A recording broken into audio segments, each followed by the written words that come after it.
দয়াময় মেহেরবান আল্লাহর নামে।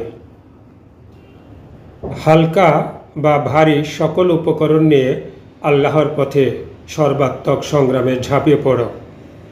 আল্লাহর পথে সর্বাত্মক সংগ্রাম করো, মাল দিয়ে, জান দিয়ে।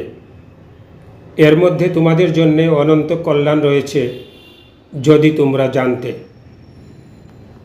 যদি সম্পত্তি লাভের আশু সম্ভাবনা থাকত এবং যাত্রাপথ সহজ হতো, তবে ওরা অবশ্যই তোমাকে অনুসরণ করত। কিন্তু ওদের কাছে মনে হয়েছে যে যাত্রাপথ অনেক দীর্ঘ ও বন্ধুর।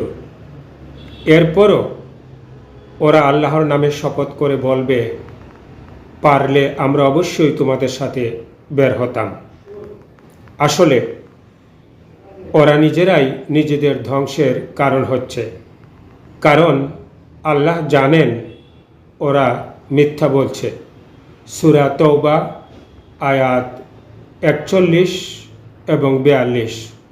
আল কুরআন বাংলা মর্মবাণী।